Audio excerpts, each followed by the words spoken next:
the lineup is amazing. We have Lucy Algar from London, and we have Luana, Castro, Sônia, Paiva, and Caio, Sato from Brasília, and we have Anne Haberman and Anna Leuten from Maastricht. So I'm going to, as Jane did before, I'm going to shortly introduce one by one the speakers before their presentations. So let's start, and next one to present is Lucy Algar, who's a performance designer and course leader at Wimbledon College of Arts on the BA Theatre Design. Over to you, Lucy. So welcome, folks, to my presentation, BA Theatre Design, How It Was For Us. I'm Lucy Algar. I'm a performance designer and the course leader of the BA Theatre Design course at Wimbledon College of Arts, UAL. It's a real privilege to share this experience with you because we've all had to deal with so much through this pandemic, and through our work, being supported by a fantastic team at Wimbledon has made it much easier. But the moments where you realise there were particular challenges that we were going to have to deal with, some of them enormous, seemingly rewriting timetables very quickly, and some of them less difficult, but certainly a sort of questioning of the way now that we are going to have to move forward in our teaching of theatre and performance design. And so I think we're at a particularly important transitional moment around the way that we teach theatre and performance design. So come with me on this presentation and let's see where we get to. So the next slide is a moment from one of the Zooms that I shared with three collaborators. We're part of a group called the Mola Collective. Mola means I don't know in Korean.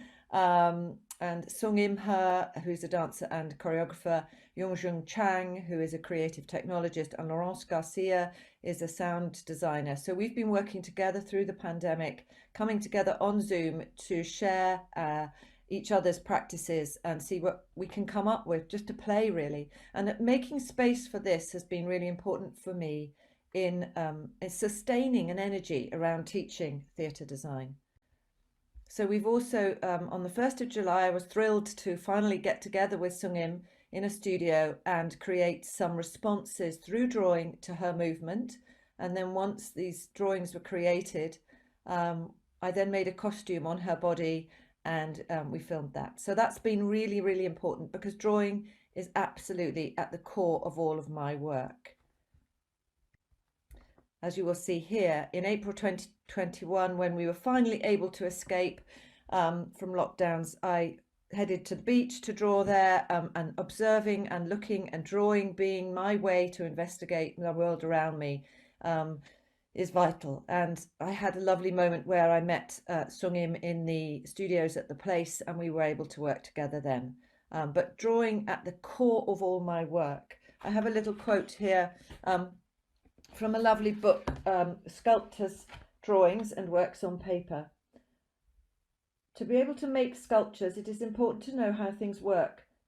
And in this sense, drawing is a way of looking or seeing, dissecting something, so to speak, with a pencil, whether plant, animal, human or object, is an exercise of intense scrutiny, analysis and interpretation. And it's that interpretation that I think young theatre designers need to engage with around their world to ensure that the sets and costumes that they design really are fit for purpose. So there was a moment in March 2021 when I, at our weekly BA Theatre Design meetings, said there's something going on here. I'd been teaching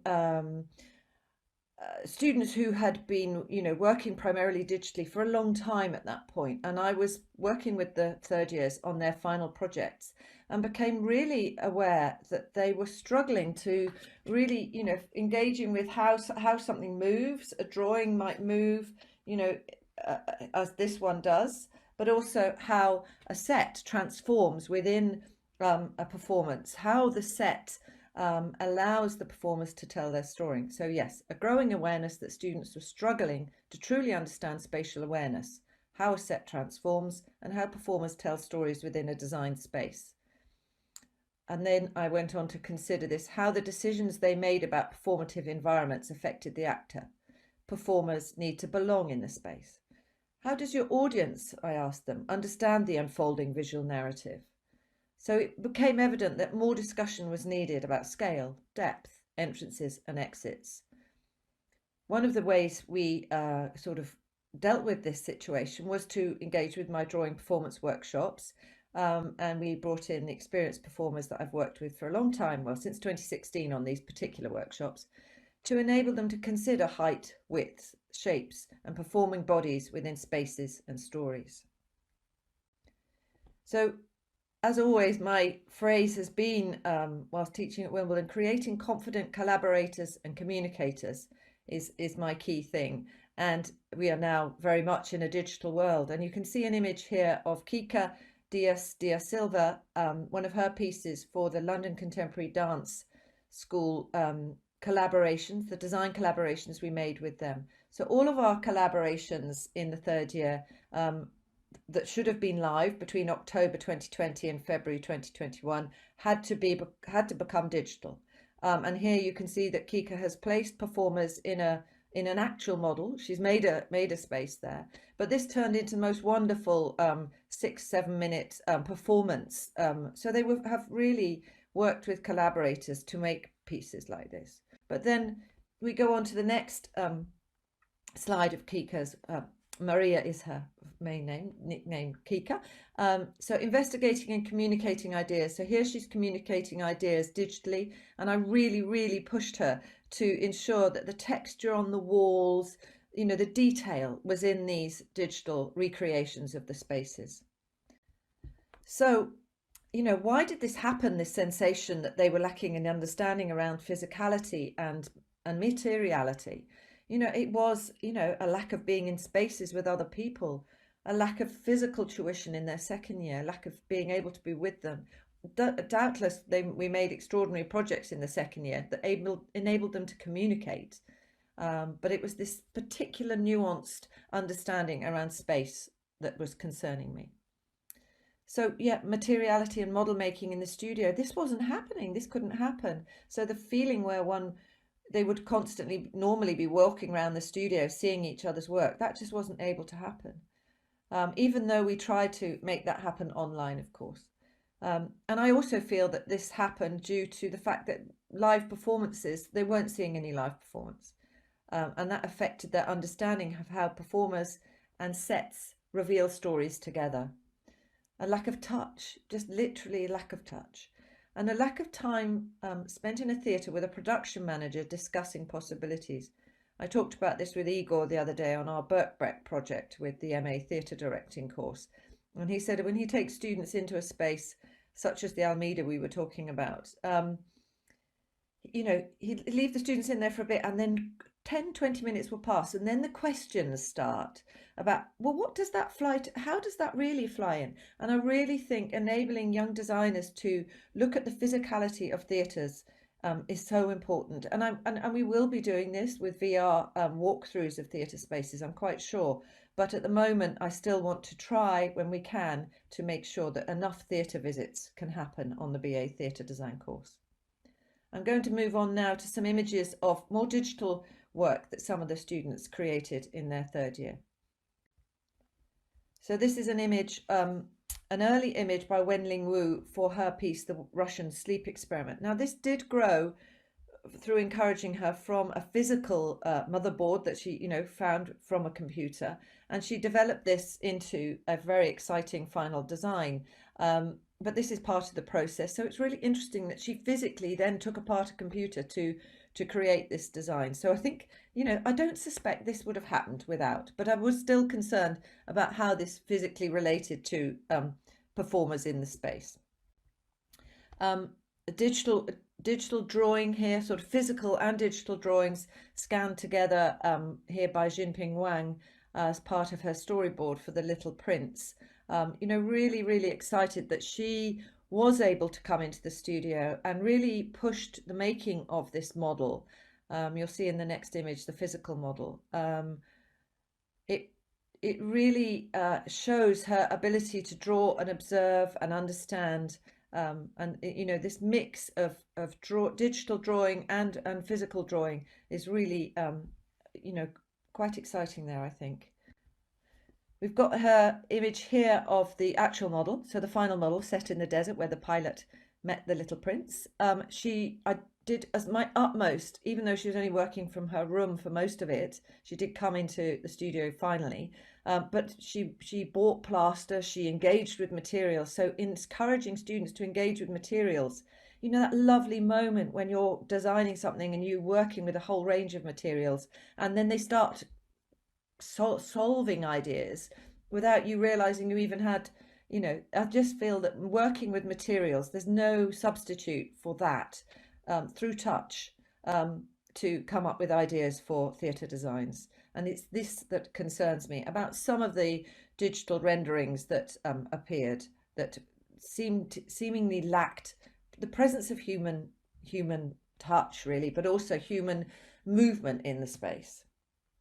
So there's more work here that you can see from the Theatre Design Showcase. So there's a link there to that. And also there's a link there to my Vimeo. So you can see some of the films of our drawing performance projects and other related things.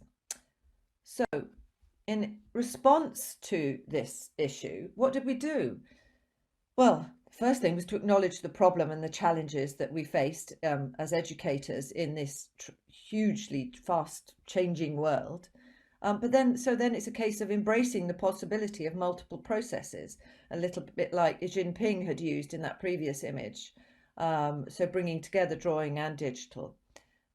We did find that small online tutorial groups, up to about 8, regularly meeting every Monday morning with my 2 groups of 8, 16 students overall, just really ensured that we were keeping the conversation going. But nevertheless, we then moved on to making sure that they attended online drawing performance workshops that I'll tell you a bit more about in a minute. We had designer conversations with fantastic range of designers, some of whom had trained on the course. And that was the moment where John Borsa said, "I start with my hands." And that was still a key moment in that conversation. Once we could, we were encouraging them to go to exhibitions. So the V&A Curiouser and Curiouser exhibition designed by Tom Paiva was very important at that moment. Coming back into the studio on the 8th of March, which was little by little really difficult, but that was also a moment where we could encourage making to happen. And of course, I've put in here VR theatre visits. This is something that we are considering, you know, we're going to have to make this happen, I think. I've put these images up. Tom Paiva gave a talk with the V&A and the curator, Kate Bailey, of the Curiouser and Curiouser exhibition, and showed this lovely little paper model of his first ideas for part of that exhibition. And the other photograph is of my daughter in that actual space. And it was really exciting to see how that had happened. And I will reveal that too, and, you know, talked about that with the students. It was also really important to tell them very simply, I mean, you know, it's not rocket, but, you know, looking up, seeing your world around you and allowing that to inform what you're doing, looking up and, of course, drawing. But also here's another image of them back in the studio. So on the 16th of February and the 19th of March, I was able to bring students together, 1st and 3rd years, with some of the performers I work with to run some drawing performance project workshops. And there's more about the physical workshops on my Vimeo. I can also upload some images and some of the films from the actual workshops. So please do look on that when you can. So just from these images, I can see that you can see Yenqing's hands. I was very keen that the performers would come close to the camera and far away, even though we were in comparatively tiny spaces. We also ensured that all the students, you can see in the left-hand image there, we were warming students up as part of that drawing process. Now, in previous times, this is the next image that you will see of a physical drawing performance workshop. Here we have Kirill Berloff drawing in 2016 at Chelsea College of Art, surrounded by students. So he's performing in the middle of the students. Here's another one with me and Youngjun and Chihiro and Kirill warming up for another drawing performance workshop in the theatre at Wimbledon. Through these online workshops, I really encouraged them to think about costumed bodies, how a costumed body moves in a space. So Kirill was wearing various outfits. And then I was also drawing as part of that workshop to encourage them to engage with that. And I'm really grateful to those amazing performers for working with me. We then encouraged them to, making it 3D. So some beautiful drawings that enabled them to think about 3D and then taking it into a physical model. The model on the podcast side is of a physical model. So what must we do now? Well, keep working with performers, I think, is one of the key things. So here's an image from our day on the 1st of July, me and Sungin. And then keep making and seeing live theatre. So this is, the ambition is for us all to take the students to PQ 2023. So here's some lovely images of Engimon at the 2019 PQ. So embracing the multiplicity of processes, I think, is the key moment that we're at now. Keeping the conversation going. Designing for performance draws from so many aspects of life. It is vital that we bring touch back to theatre, but also to allow ourselves to be driven by new ways of investigating and communicating ideas. Be inventive and communicate effectively by whatever means. So thank you for listening, and thank you to all my students who I've so enjoyed sharing this journey with through this time. It's been extraordinary that we've all been in our own houses and tiny weeny spaces in most cases, and have been able to come up with ideas from that. And the sharing with the others has been really, really important. Thank you so much for listening. Thank you so much, Lucy. So much to talk about later on in the panel discussion about touch, the use of hands, the use of a physical space, and the ways in which materials and bodies can work together in a combined choreography. Just to give a few hints on what we can discuss upon. We will move right on to the next speaker and the next presentation, which is from the University of Brasília. We have with us Sônia Paiva, who's a multi-artist and professor of performance design at University of Brasília, and also the coordinator of the stage design transdisciplinary laboratory. Also, we have Luana Castro, who is a researcher and producer at Stage Design Transdisciplinary Laboratory as well, and Caio Sato, who is a graduate of the University of Brasília and a current master's student of the same university. He's been part too of the Stage Design Transdisciplinary Laboratory since 2014. The title of the presentation is The Reinvention of Presence in Theatre Production. So clearly in this part we have entered the space of trying to combine physical spaces through virtual platforms. Let's get on with the presentation.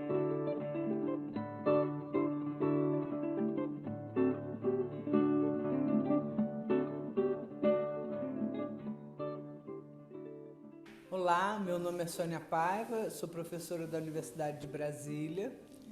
Estou lá há 23 anos e fundamentei a área de desenho da cena no departamento. Durante os 10 primeiros anos eu trabalhei com as minhas turmas como laboratoriais vinculadas a projetos do departamento.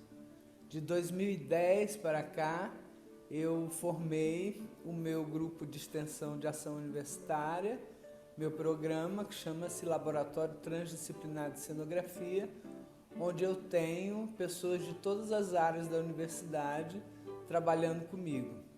É um laboratório que pensa holisticamente, fora das caixas disciplinares. O laboratório foi criado para participação na Mostra dos Estudantes da Quadrienal de Praga de 2011. Em 2015, eu fui curadora da Mostra dos Estudantes e fomos para a Quadrienal de Praga com um stand, chamava-se Brasil, Labirintos Compartilhados. O laboratório passou esse processo todo comigo e nós fomos tanto criadores como executores do projeto da Mostra de 2015. Em 2019, voltamos para a Quadrienal de Praga com desenhos narrativos para um workshop na DAMU. Nesse tempo de pandemia, o laboratório deixou a tarefa de fazer o repertório do laboratório e veio para me auxiliar a transformar todo o ensino de presencial à distância.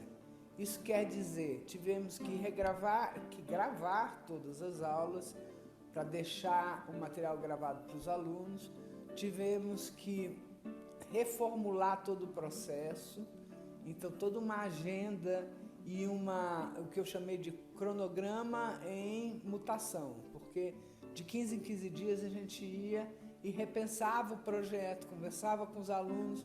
Nós tivemos um trabalho muito grande de relacionamento com os alunos, porque aqui a gente tem uma quantidade, uma diversidade de capacidades, de tecnologias, da pessoa ter ou não ter um celular, dela ter ou não ter acesso à internet. É muito distante as realidades uma das outras. Então, a gente, pelo relacionamento interpessoal, a gente realmente tentou diminuir essa distância. Bom, nesse nosso momento de pandemia, nós brasileiros também estamos vivendo uma forma diferenciada, já que o nosso governo é negacionista, não acredita na educação, não acredita na ciência, está cada vez tirando mais dinheiro da educação, tirando mais as possibilidades da gente trabalhar. E nós, professores, tivemos que abraçar a ideia e essa coisa entrou na vida da gente. Ou seja, minha casa hoje é meu estúdio de gravação, é meu trabalho e por assim ficou, porque pelo governo a última coisa que vai crescer é a educação. Então eu acho que esse esforço que a gente fez é um esforço pessoal, meu e do laboratório, no sentido de não deixar a peteca cair. O objetivo da disciplina Encenação Teatral 3 é capacitar o aluno a criar e desenvolver projetos de cenografia e iluminação em grupo. No ensino presencial, já utilizávamos a maquete do Teatro Sesc Garagem, que é um espaço cênico multiuso, testando as criações em escala de 1:25.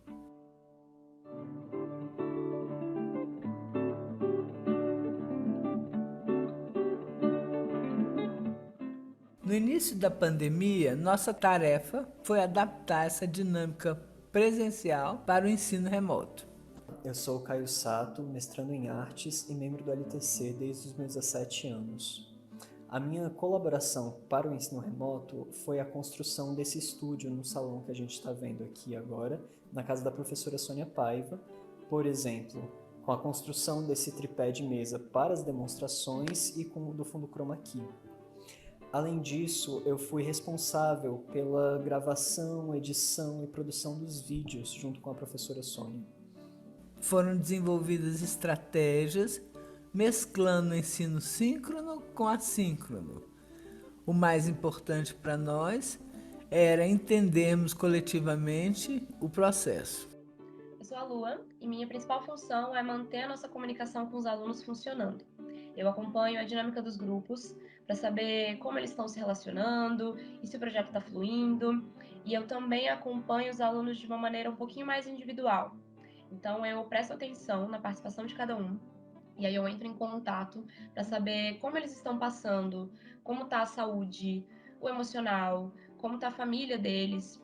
Também para saber se tem alguma dificuldade técnica, problema com equipamento, com internet.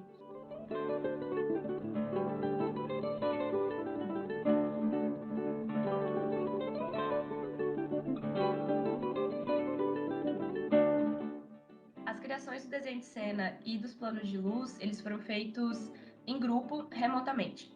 Então, dentro dos grupos, cada aluno construiu a sua parte do cenário na sua casa e um entregador foi contratado para recolher todas essas peças e levar todo esse material para o estúdio no parque de produções, onde a gente fez a montagem dos projetos dentro da maquete.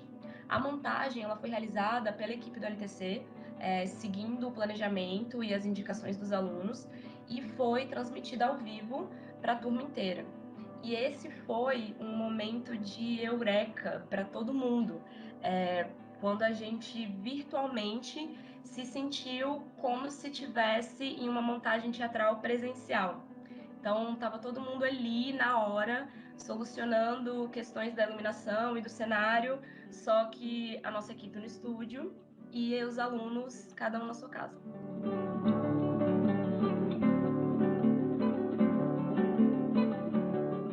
Não, então, agora a gente precisa de comandos aqui. Bota isso primeiro, bota isso depois. Legal. Eu acho que pode começar colocando o papel cartão preto, né? Como se fosse o piso. Esse aqui, Jude, é na entrada, me ajuda aí a posição. Não, a cortina fica lá atrás do palco giratório, logo atrás dele. A grande ou a pequena? As duas. É tipo, a pequena fica logo na frente da grande, tem tipo um corredor entre O elas. lateral já é um pouquinho atrás do palco giratório. Ele tá em alguma instrução aqui, como que é melhor de se posicionar? Tem um desenho, mais ou menos, pra dar uma ideia de como posicionar. Tem um desenho mais na frente, Caio, eu acho. É um desenho de planta baixa, né, Judy? Caco, eu posso pedir para depois você tentar uma última luz? Que no grupo depois a gente estava conversando sobre colocar um azul para as outras partes, assim, da peça mesmo. Só se não for atribular. Se for atribular, tudo bem. O diretor mandou, o iluminador atende. Seria mais ou menos isso que a senhora diretora deseja? Exatamente. Aproveita! No primeiro semestre de 2020, nós fizemos um site chamado Entre Temas. Foi a primeira edição dessa exposição colaborativa do eixo de encenação, promovida por mim e pelo Laboratório Transdisciplinary de Cenografia. A partir da exposição do Entre Temas do primeiro semestre, criamos então uma revista online e o tema desse semestre chama-se Tramóias. O projeto de iluminação automatizada que desenvolvemos para a maquete do Teatro Sesc Garagem surgiu para suprir os experimentos com DDoS de luz e complementar as videoaulas sobre equipamentos de iluminação teatral que produzimos para o semestre anterior.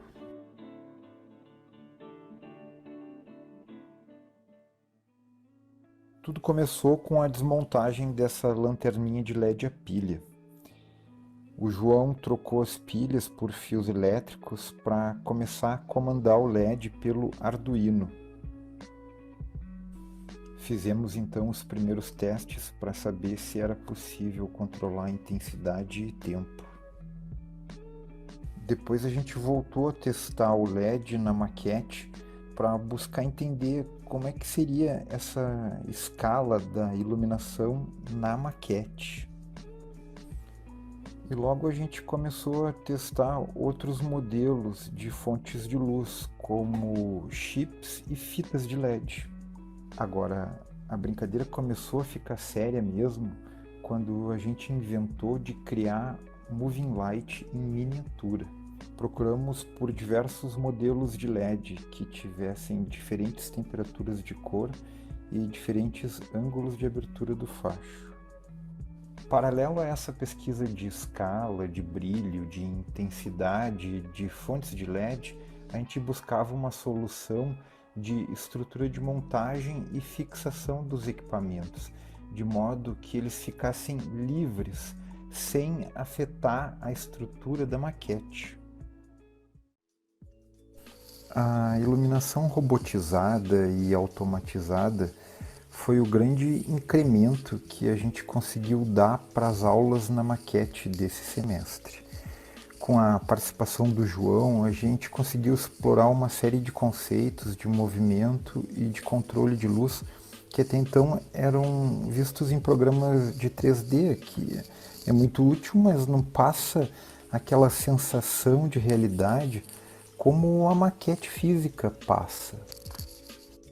E o interessante dessa automatização é que, assim como no teatro real, existe todo um sistema completo e complexo que envolve elétrica e eletrônica para fazer com que as coisas aconteçam. Então, por exemplo, se no teatro a gente usa dimmer e manpower para a parte elétrica e protocolo DMX para controle, na maquete a gente está usando fonte de 12 volts, de 5 volts, ponte H, sendo tudo controlado por Arduino. E assim, com a estrutura física, os equipamentos montados e o sistema funcionando, a gente partiu para a última etapa da iluminação, que é a programação computadorizada da operação dos equipamentos.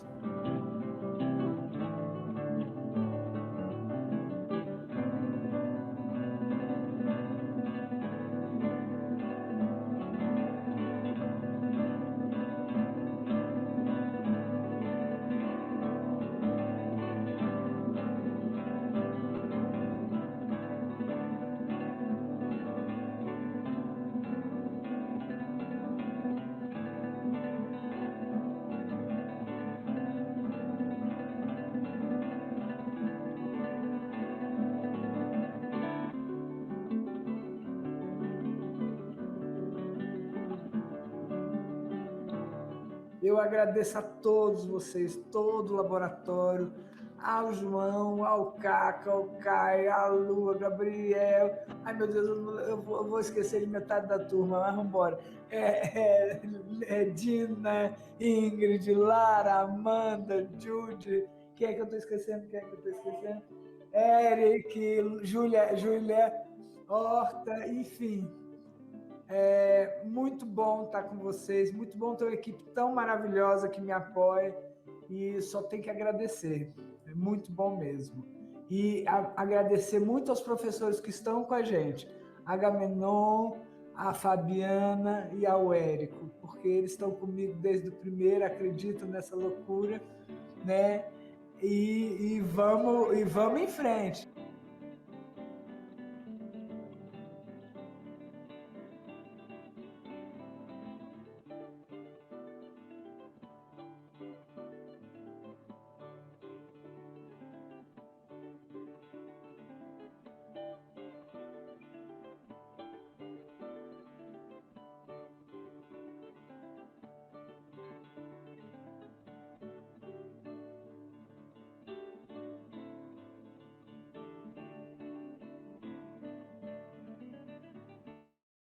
Fantastic. Thank you so much, Sônia, Luana, and Caio. Another beautiful physicality and liveness in it. So we have moved from the physicality of a dance studio and drawings to the choreography of model boxes and moving lights. And I think we are just about to move on to the physicality of cities and places and urban places. So our next presentation is by Anne Haberman and Anna Leuten. Anne Haberman is a scenographer and sculptor, and she's also the leader of the Department of Scenography and Costume Design at Tonil Academy in Maastricht.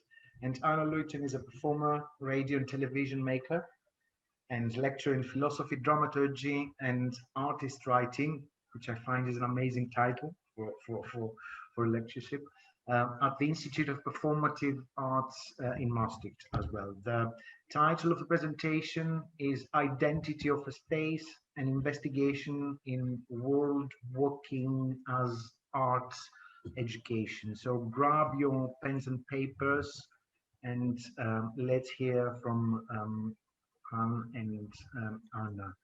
So thank you all. And indeed, like Andreas said, grab your pen and paper, because this is a participative workshop lecture. It's we do it also live. So when something happens, no problem, because we love the problem. We embrace the problems. As I heard before, Lucy, it's beautiful how you said understanding of spatial awareness. How can we work on that? And also you, Sônia, used the word embracing of, like Lucy said, the multiplicity of the processes, but also it's amazing what a strength you had in Brazil to embrace the possibilities you still had in your own hands despite everything. So Identity of a Space was a workshop we held in a remote way. I was in Brussels, Anna was in Tongeren. The students were a little bit everywhere. They all studied in Wimbledon. But of course, it was January 2021. So the pandemic was at its worst. It hit London really very hard at that moment. So some of the students were in South Korea, others were in China, others were in Latvia, others were in London. So they were a little bit everywhere in different time zones. And what we heard before this in the first part, but also now, is this beauty of the question, how can vulnerability empower us? What is this vulnerability? And we were questioning the question of what is scenic arts and what skills do we need? And how can we design and how are we designing our spaces, our places, by being a social sculpture? So we asked the students, just go out, go, grab your shoes and go out. And this is why we call it an investigation in world walking as art education. Anna. Yeah, hello everybody. Thank you, Anna. As you mentioned, we work with this wonderful group from the UAL, and we think the role of and the responsibility of an artist is always to react and to respond to the world. With this workshop, we wanted to open up the world for the students, and also we wanted to open up the students for the world. So now I try to go to the next slide. Yeah. And so we divided this group of students in groups of, or in teams of 3 or 4 students, and we gave them the assignment to draw a map of their daily route with 3 places of regularly visit which attracts them and takes their attention. For example, of the daily routine, the supermarket, the train station, or the store, or maybe the grandmother. And they had to pass this map to a member of the team. With this map they received, they had to move, to walk this new route, and they have to try to find and to current the environment. They had to explore the places they encounter through the eyes of the scenographer. So, and that's our question now. That's the reason why you had to grab a pen and a paper. Just, we give you 45 minutes. Lucy, you talked about playfulness. Take 45 minutes and draw a map just in your head, but do it on the paper of your daily route with 3 places you regularly visit or that attract your attention. And I know it's really short, 45 seconds, I'm sorry, but we start now. Go for it.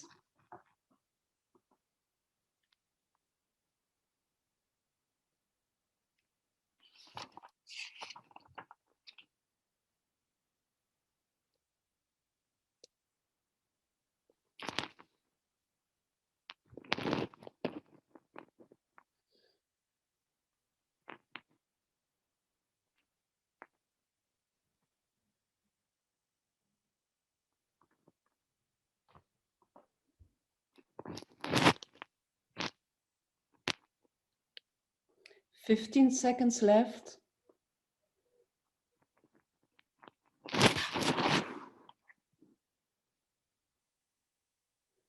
5 seconds left.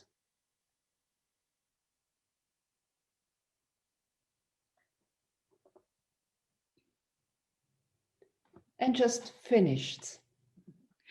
So as you find out, you had to react quite impulsive, and that's what we asked to the students as well when they were allowed or invited to explore the spaces they will meet up through their new route.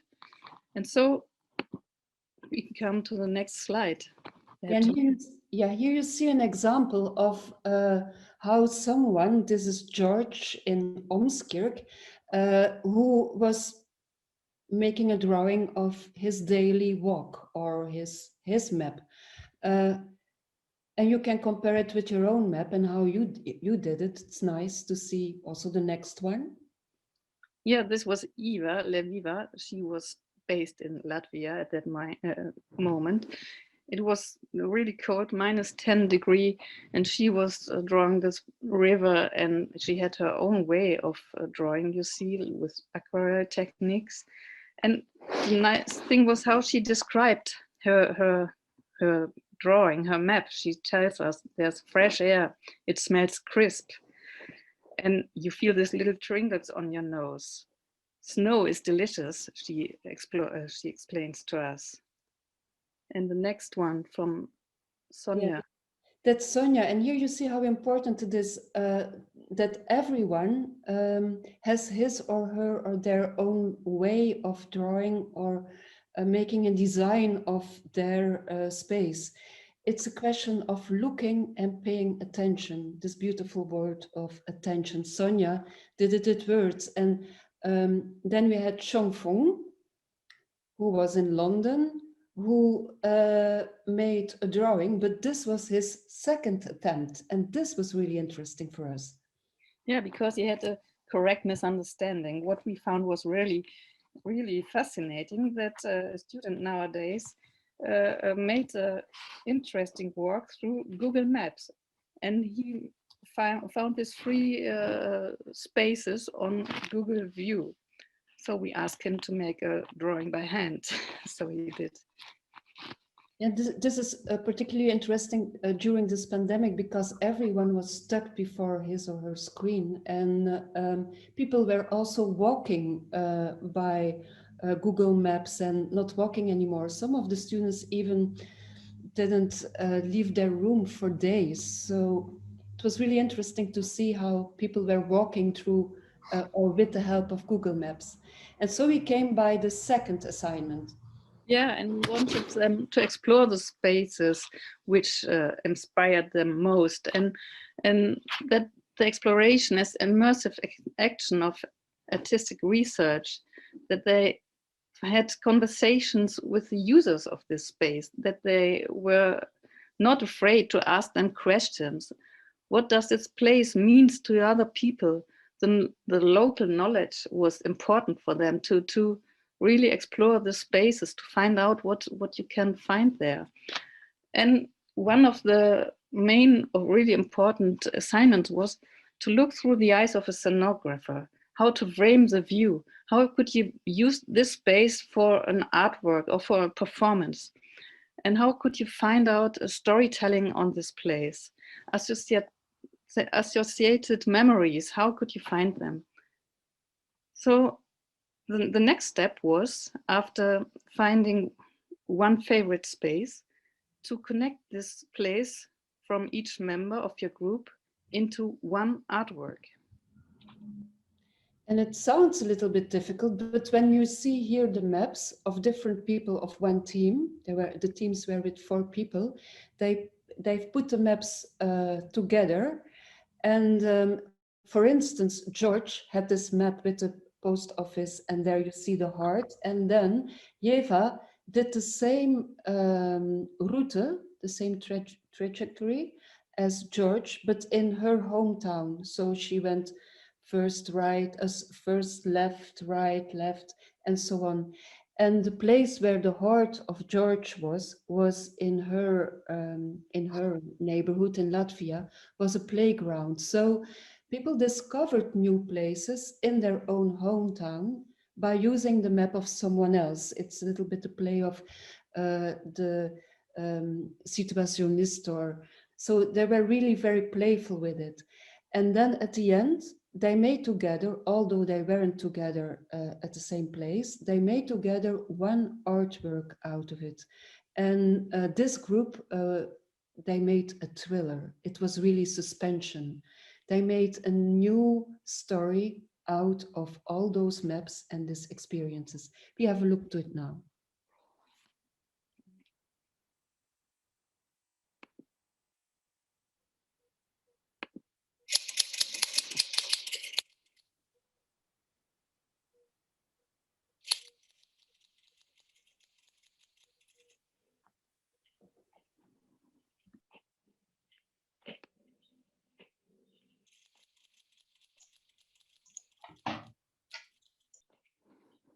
Anna, I think we don't see. Sorry, we cannot see. Oh yeah, sorry, we cannot see the video.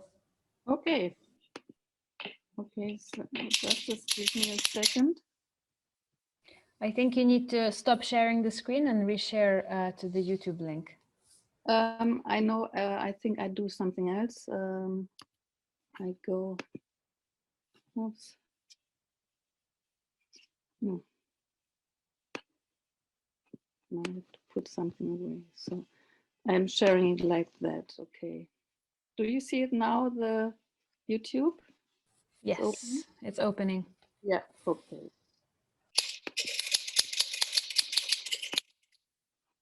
No.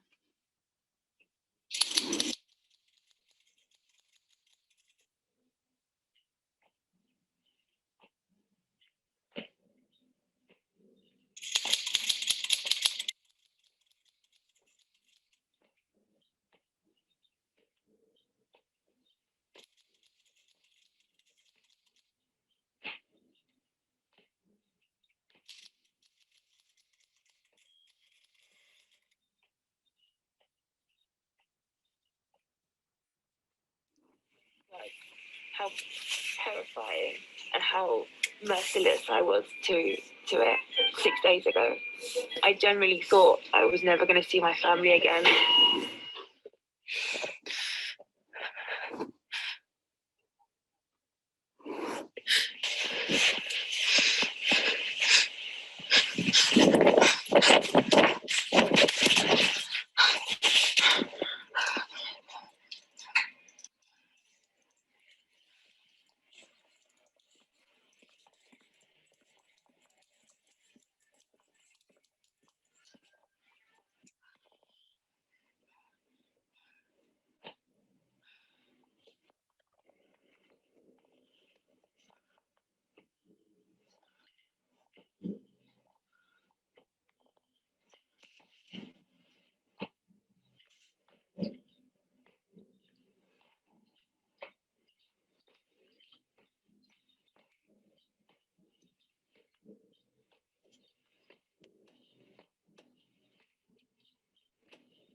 Yeah, they saw it big, and that's good. What's so beautiful in this movie is that you see what was the terror for the students of being stuck in a home place, but also the strength of paying attention to the place you are, where you are, and taking pictures or making videos, and then putting this together in a new narrative. The unexpected, it was for us really unexpected, this beauty, but we were happy with it. Yes, and even though we were spread across Asia and Europe, we got really close together on the screen. We had such a intimacy with the students, and that they could come up with this kind of artwork surprised us a lot and fascinated us a lot. Yes, some of us told us we don't dare to go out because in some places it was already night when we taught, or sometimes it was too cold, or they were feeling bad or depressed. But suddenly after a few days while working together and doing together, it changed and we listened to each other's stories. And here you see the pictures of us all together far away. And the questions we asked them, for instance, why do you come here? What is the importance of this place? They asked to other people. And this we see in the next slide. This is another video. This is just a screenshot of one of the videos. And in South Korea, one of the students asked this boy she discovered on the streets, why do you come here? And we got such a beautiful answer as I could say the library is the healing spot at this moment. So these are also time snapshots of how people feel about places. So about the scenography of a city or of a life.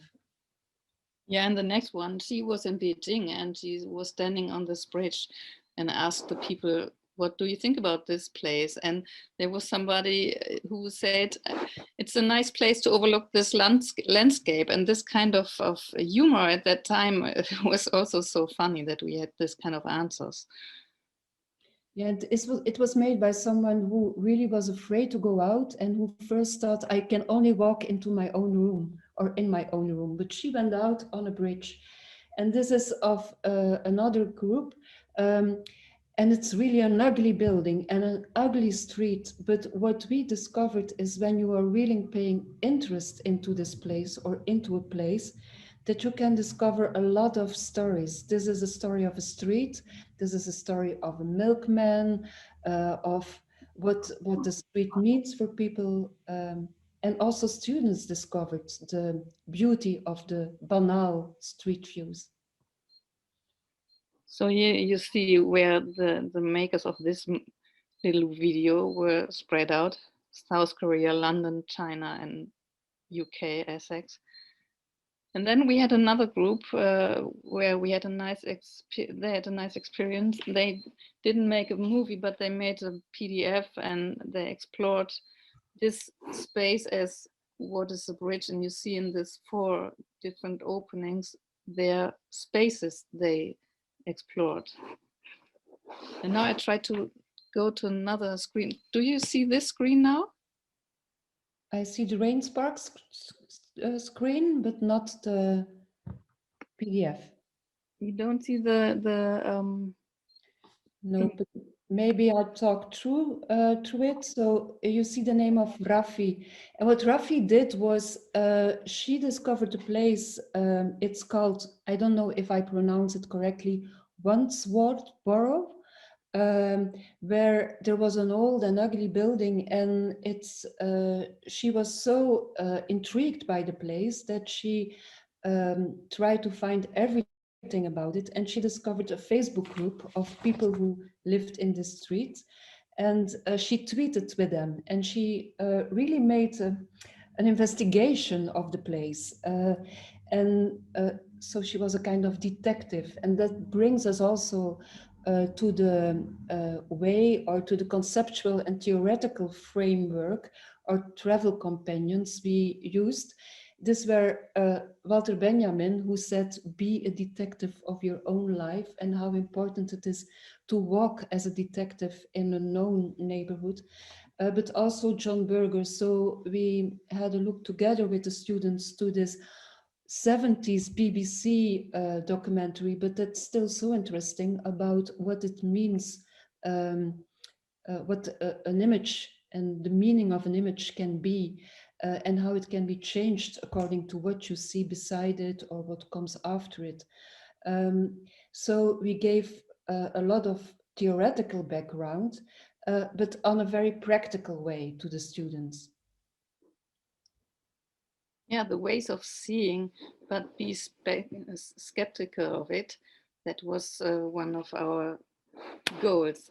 And our conclusion is that even when we were locked down, we explored the possibilities to find new ways of storytelling.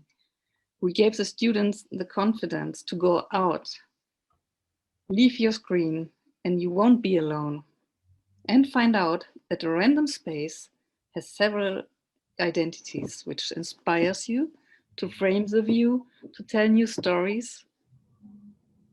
And Anna, you want to? Yeah, and we made also clear, we really wanted to make the students aware of the fluidity of frames, because frame is a beautiful word, but it's also dangerous. So how fluid can a frame be, and how flexible can your gaze become?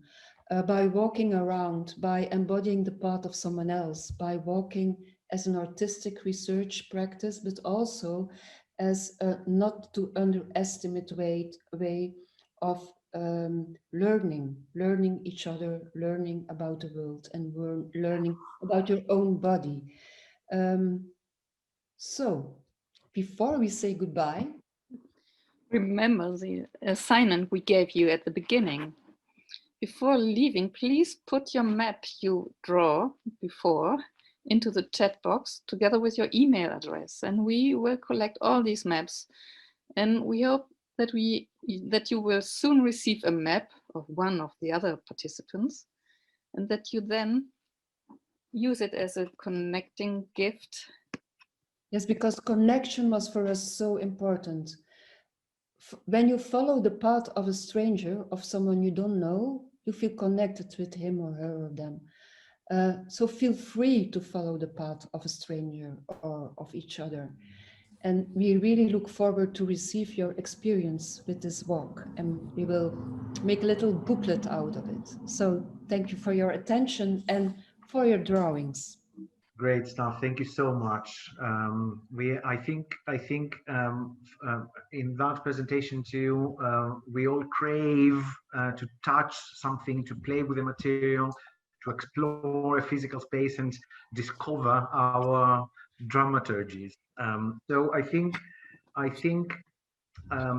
I will start with something that connects these three presentations with what we were talking about in the previous panel, which is that new architecture that is developing, which is a combination of physical spaces and virtual spaces, right? And I think that a common ground in these three presentations is an effort or different ways in which digital or virtual or online platforms are becoming a tool that brings together people and creates shared experiences of physical actual spaces. That's what I recognize in all these three presentations. So the dance studio, which is a drawing studio at the same time, which creates a shared physical space that is somehow shared with lots of multiple participants in multiple locations through a digital platform. The wonderful moving miniature theater, model box of a theater that becomes the physical space in which so many different scenographers are working on group scenographies. And the actual cityscape, the urban places and neighborhoods that are physical spaces, again, that become shared spaces through digital platforms. So my question to start with would be, do you feel that digital platforms and online platforms can indeed work effectively as tools to create shared physical spaces? And to link it to another question from before, do you feel that all those amazing practices that that you have developed are going to continue post-COVID?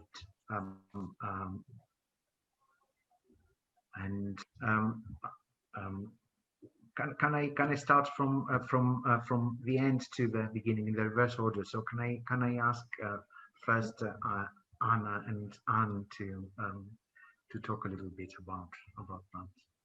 Of course, I think we could continue this practice, and now I know we can connect people from all over the world together. This was such a great experience, and with this different time zones, some of them were sitting there just beside their sleeping parents in the next room, and the other ones were in the early morning, and so we connected all together, and we were really close. And I think this was so fascinating. I would love to continue this kind of practice, and even if we could do it physical somehow, maybe we could find hybrid forms of it. So to work with students and at one academy physical, and maybe invite other students from another academy or from different academies to join, and so we can connect them. There are many ideas, I guess. Yeah, and in this hybridity where Anna is talking about, we also saw it in the project itself. I mean, when someone finds out that there is a Facebook group about a street and she starts to tweet with everyone, it's really nice, because these are people this is also connecting with an audience, or with some people who are not students or not in an art school. So it's collecting stories from the streets, but when it's easy now to use this groups or this Facebook groups or tweeting with each other. And it also gives everyone a kind of archival possibility of how you can make an archive of a place, and a kind of investigation in this way. And it really is, it's so nice to work together in this way. Yeah, I totally agree with Anna. Yeah, and the nice thing is that this could always be a beginning point of finding inspiration for artwork. To use this walking as an art research practice is so. We found out, Anna and me, in several projects we did together, that this is such a rich start of an artwork. And Sônia, Luana, and Caio, how much do you feel your scenographers, your students, your group of scenographers felt that they were in the same space through those platforms? I think for us was tremendous. It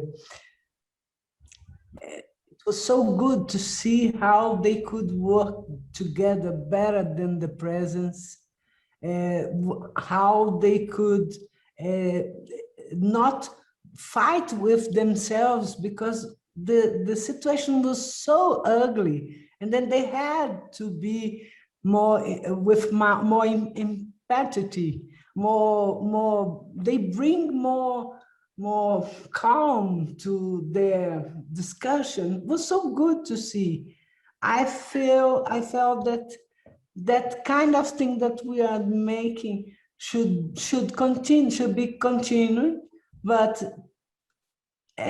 maybe we have to mix between presence and online, but never more just presence in the classroom. I felt so nice to share with people outside. We have a professor in Portugal, we have a student in Portugal. It was so good to have them together in our classroom. This is just the pandemic time to bring Make us it possible. yes. Talk, Luana. No, I think it is the same. We got a little bit shocked, but at the same time very happy that the groups was working remotely and they was able to be so collaborative with each other. And that was kind of a crazy thing that was trying to do, because in the beginning of the pandemic, Sônia just said to us, we're gonna keep using the model in the classroom. How we're gonna do it remotely, we're gonna find out. So that was the challenge. And the students in the beginning was like, oh my God, but this is gonna work? I'm not sure about it. And we can see the result in the video. They've learned a lot. They've worked together as a team, every single one in their own house. And that's what Sônia said. It was really interesting how they was able to work together with kind, because the whole situation was bigger, you know. They were trying to solve a problem. We are giving online lessons until today. This new semester is online either, and we don't know when this will stop here. It's a long, long way for us. Very long way. We don't know. When we're still in the middle of the pandemic, you know, in a very, very bad situation in Brazil. So yeah. Yeah, I think to add to Sônia and Lua's talks, one thing that was important that we discovered was the pre-record classrooms of theoric aspects, because the class can rewatch and rewatch something that sometimes someone misses, or these kind of things. Was interested to see this invert format of classroom. Like, we give the material to them, and then when we all are together, we are there to discuss and to propose ideas, and not only to talk about theory and these kind of things. What was, as Sônia and Lua said, was very good, these multi-places connections, because we had even here in Brazil students that were not in our city, was in different parts of Brazil. We have now a monitor that it's in where she is. Well, I forgot, but it's in who? Paraíba. It's in Paraíba, that it's up to Brazil. And it's very interesting to see this reunion of different people in different spaces. But at the same time, we can't forget that there's a lot of technical issues with computer, with cell phones, with internet, and we need to adapt a lot there, because someone, oh, my connection failed, and oh, my internet today is not too good, and someone, oh, I only have a phone, and these kind of things. Sônia? I must say that the university couldn't give any support for us. This was my thing and the lab thing, because we made the whole thing in my house. And this is the real difference. We don't have anything in our university. We don't have a space to work, and that is the worst thing. Then for me it was better, because we were here, and I have the way to do with my lab. Then it's a personal effort, actually. Yeah, the only thing that university provided us was the Microsoft Teams and another platform that is Moodle. But only these platforms, but no technical aspects, no internet, no computer. And we faced a lot of problems, the issues with students lacking these things. And this was a really I think that we really need to adapt here. I think. The lab is the only way to do this. Thank you very much. I'm so happy to be here. Between two drawings work, I love Anne work. It was so inspiring. I must say thank you very much. I think we can all call it. I think we can all name it a virtual architectural building anyway, that we're all in. And let's continue that conversation. Before that, I wanted to complete the circle with Lucy and ask Lucy, how much did you feel that running workshops such as the drawing and performance workshops and the liveness of those contributed to raising the space awareness of your students? Because that's something really interesting you're talking about. That's space awareness that started lacking because of the remoteness. I mean, I think it was, if I'm honest, quite a different experience for the first years and the third years.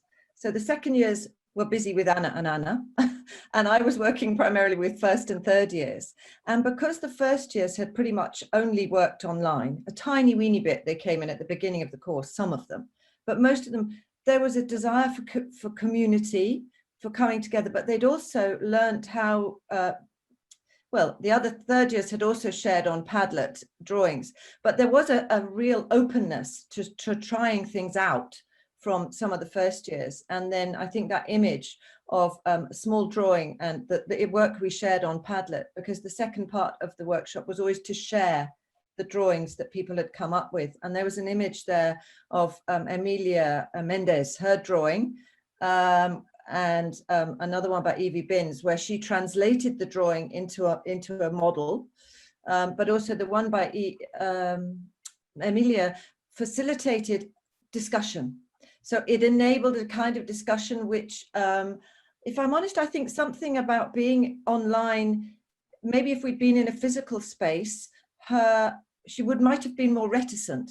But some of them that spoke up online on those occasions were really open, and their generosity around it was incredible. I think our responsibility now is how we adapt that as we go, hopefully, into the studio and online next time, keeping that openness, that vulnerability, that ability to, Anna Leyton, you said, learning about your own body. So for designers, because they weren't able to be with performers in a space, and then only line, you had to think about your own body in a space. So I was encouraging them to do that. I mean, luckily the dancers I work with, Xinping and Chihiro and Kirill, were very responsive. They're very experienced and so on. So, and they've run these, but they also brought joy to these conversations. That was another real thing that was fun about it.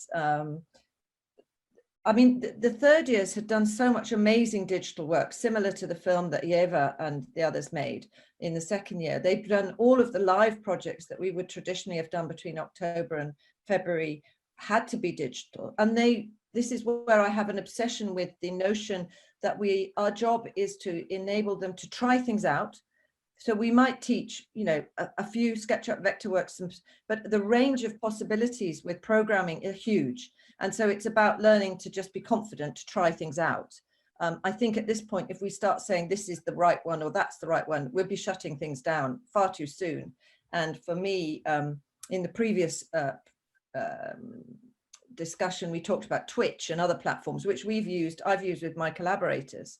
So taking that into, I just think it's about embracing this multiplicity and loving that, but also for me, making a materiality, whether that's digitally but touch and materiality. I got a little bit obsessed about trying to get them to try things out again, as Xinping did, particularly there in that image. But yes, not losing touch and theatre being about materials and, thinking about the costumes you put on a body.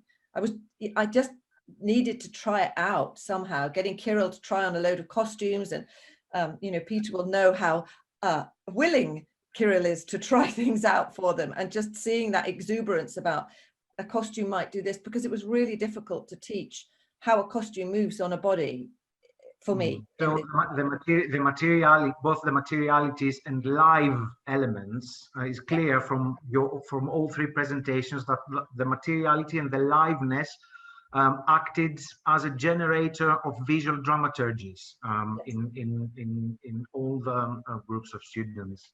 So I suppose that it's a strong proof of how important it is to retain the liveness and the materiality of physical spaces, no matter what is the digital platform or the online platform that facilitates the whole thing.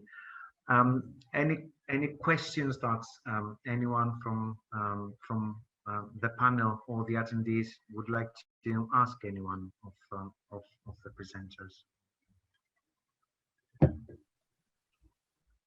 Will?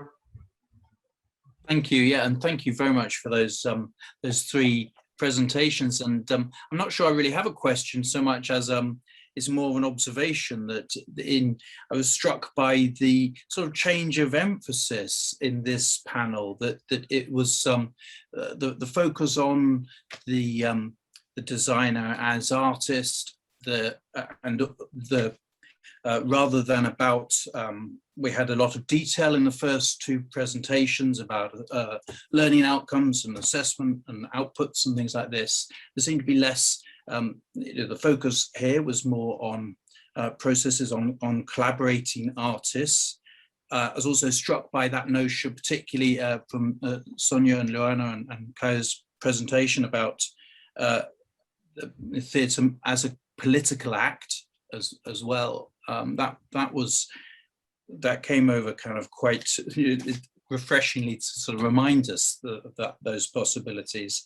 But I don't know, do you have, I mean, it wasn't even sure, I wonder whether, and Anna and Anna, whether you can talk about the assessment of these, the work, the projects, how this sort of went about that so I suppose I'm sort of bringing it back more to the sort of nuts and bolts of it, if you like, delivering it as an educator, because I was very struck by the kind of the artistry in all of this. Anna? Yes. Yeah, maybe to give you a short answer for a big question, because it's a beautiful question. I think the pedagogical activity of walking is already a very political act, because when you ask someone to go out, it's a big question, especially for young people who are afraid, who want to stay for their computer, or for their phone. And go out is more than putting your shoes on. It's also talk with other people. So it's also learning how to cope with other people. Like in a philosophical way, it's in being interested in other people, in places, in where you are, who you are, who we are. And that's a learning, for me, and a very important, for us, a very important learning point. So an assessment that's really a priority, I think. For every artist, for every human being, that's one. So this walking as bringing together a lot of qualities of learning and teaching, this is like priority number one. Then the second thing is, especially during COVID, when everyone was so stuck in their houses, but also very isolated, what do you do with isolation? And what can making and doing together and making together, what a kind of healing factor it is. Like for me also, walking is a pedagogical principle of hope, like going out and leaving isolation. And I think also learning is a question of to have a feeling that you have travel companions, theoretical ones, artistic ones, your teachers. And it also came back in the talk of Lucy. Yeah, how can we cope as a professor with a student? So These are for me the main points. I don't know if it is an answer to your question, but it's the first thing. These are the first things that come up. I think it's a matter of that phrase that you said at one moment in your presentation about opening the world to your students and opening your students to the world. That quote exactly. Jane, you were about to say something. Let Anna go first. Yeah, excuse me. That what Andrea just mentioned, that is really important, to open up their minds and to help the students to find the security in themselves, that they are the one who find out how is the world and how could you represent it in your artwork, that you have their eyes have to be the first eyes who find out and see and represent it, and that it's not because the screen is so easy, it's always secondhand. And I think this really feeling and touching by yourself is so important. And I felt the necessity the last years that we have to teach the students to learn about that. Really, it's really the basic of being an artist, to react to the world around you. I was just going to say, I mean, extraordinary presentations. I'm still sort of reeling from them, really. They're just amazing work. But on another level, you see, I think there's something, we have this expression in the theatre, the architecture of perception, don't we? How we actually structure and we perceive things. And I think that these students this architecture is changing. The architecture of perception is changing. And one of the ways it's changing is that everybody's having to recognize, if you like, that the whole time-space continuum has changed.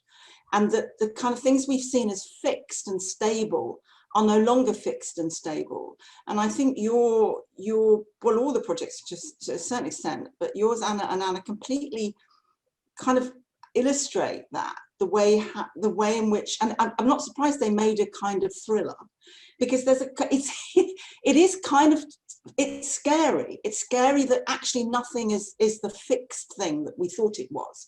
Everything is kind of moving and changing, and this simultaneous things, all these things are happening simultaneously. So the space we thought was one thing is actually all these other things, with all these people all over the world all doing things simultaneously, and all those things are happening. And I thought what's extraordinary is the way that kind of comes together through the medium and kind of has this layered presence, which for me actually had a kind of depth, which you don't normally get on screen. So yeah, I think there's a fundamental shift going on, not just in our field, but in the sort of way we perceive anyway. And that projects like this are really helping students to be confident in not knowing, and in those instabilities, really, being confident about that. You know, that's okay. That's all I wanted to say. Embracing the unexpected, as the title itself says. Yeah, and embracing the creativity you can find in this kind of assessments. Yeah, and like Lucy said, I think, Lucy, I quote you now almost literally. You say you were talking about creating confident collaborators, no? Confident collaborators and communicators, which Jane will remember I said at my interview in Wimbledon many years ago, and I just still think that's, I have to say, I think I owe a huge debt around this whole experience to the students. And this comes back to the phrase in the first, students enabling innovation. So students giving us the confidence to try things out as well, and them going, actually, that's fine.